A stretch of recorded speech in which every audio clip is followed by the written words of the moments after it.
Well done, Daniil. How difficult was it to get used to Maxim's style today? Well, it was a difficult match, like to get too used to his style. I mean, I knew that he's going to serve and volley, so it's not really, and I feel like I didn't really get used to because first set was better than the other three, but yeah, he definitely played a good match and could go either way. I mean, 2 tiebreaks last set, yeah, was really close and tough match. Kathy? Daniil, well played today. He said before the match that he wanted to be disruptive out there. Did you feel disrupted? And if you don't mind me asking, what did you say to him at the net? What means this word? Upset your rhythm.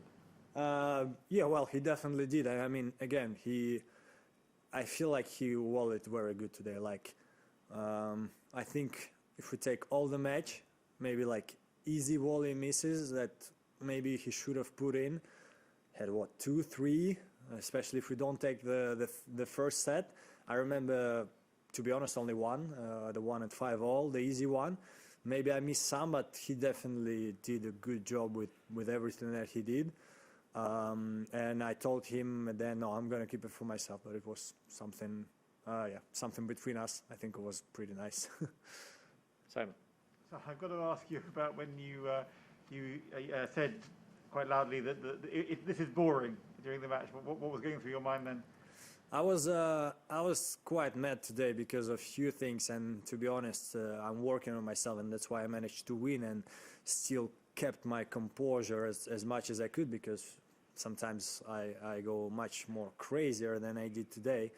Is because, I don't know, I just felt a little bit not perfect today for few reasons. First of all is where I really don't know, like, what should I do to play on center courts in Grand Slams, because I won the last Grand Slam.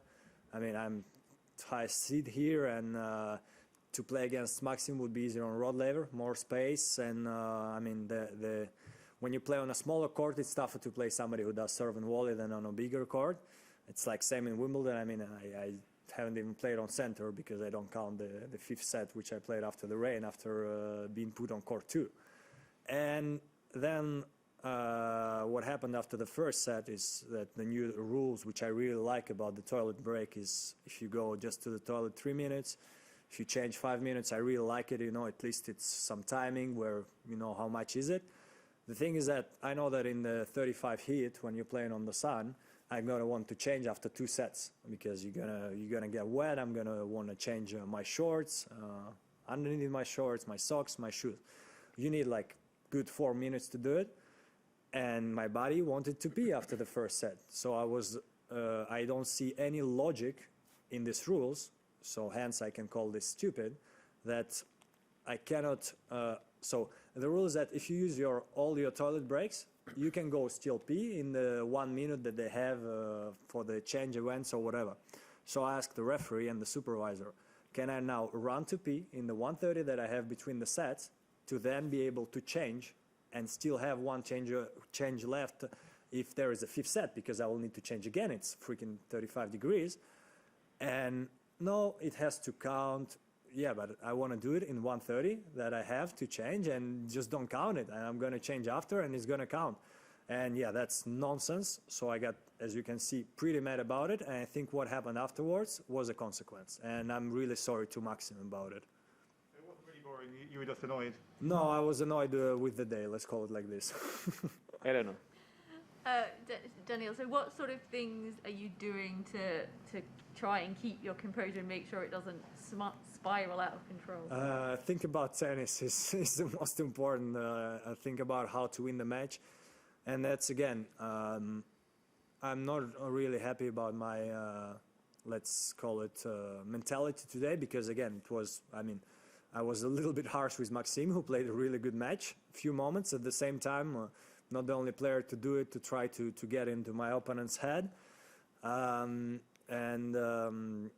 Also, I mean, this can put me off my game, which straight away when I was screaming something or talking about something or not happy with anything, I was trying to completely refocus straight away and try to, not think about this when I'm playing. And I managed to do it pretty well because before every point I was finally ready to fight, to run, and to think, okay, what do I do to win the next point? And that was the most important. Ben?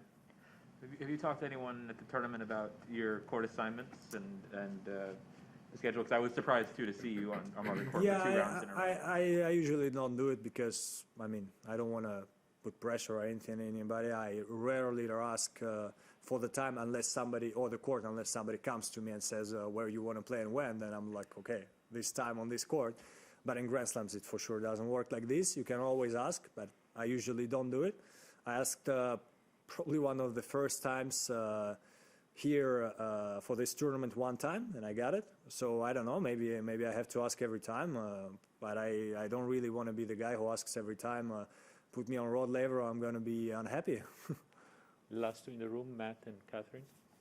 I think you said on Eurosport after the match that you'd said some things to try and disrupt Cressy, and then you said that you regretted doing that.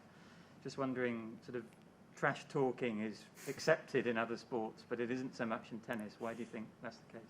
Well, if we look in details what I was saying, I was really trying not to say anything about Maxim itself. I was talking about luck. Well, he really did hit the lines on the second serves in the match. I was really annoyed by this, but again, even what I was saying during the match, I was not talking about him. I was more talking about, luck. One time I screamed that it's a luckiest day when I hit the tape, and before he was hitting the lines on the break points, I hit the tape and the ball doesn't go over, and I'm like, what's wrong? And so, I don't like trash talking. I sometimes can unfortunately roll into this, but I don't like it. I think I try almost never to do it, especially against other players. And again, today was borderline. I don't think I actually said anything bad about Maxim. But borderline where I'm not really happy about it. Daniil, Maxim is a very confident and ambitious guy. He thinks his game can take him to the top 10 and maybe even number 1. Do you think that's realistic? The way he played today, completely. Of course, it's a bit tougher for him on the return than on serve. So, we know these guys. He's going to have to win a lot of tie breaks to get the titles and everything. But I was in great shape today. I was playing great, and he took me to a big fight. So it means that he can take anybody to the same fight, I think. Anyone else? You? No. One more? Does he get better value from what he does because nobody else does it? Tough to answer because, again, I want to say what he does is really good, especially, volleys. After the serve, he's really covering good the court because I almost never got a return winner. And, he's really good at covering the court. But, again, depends because I think I could serve and volley and maybe win some matches, maybe less than I'm doing when I'm not doing it. It's like you decide your style of game, so I don't want to jump into nobody's doing it, so he should get credits because he's doing it. He's doing what is better for his game. I think he would play worse if he would serve and stay baseline. So he's trying to reach his highest potential, and that's smart, and that's good for him. And again, he does it really good. We have time for one online question. We'll take it from Craig Gabriel. Your question, please. Daniil, next up, Felix, in the quarterfinals. What are your thoughts going into that match?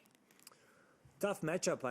We played the last 3 times. We played the last 2 times, and this one will be the 3rd time.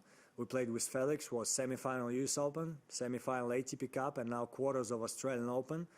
Means that we're doing pretty good job, I think, in our careers.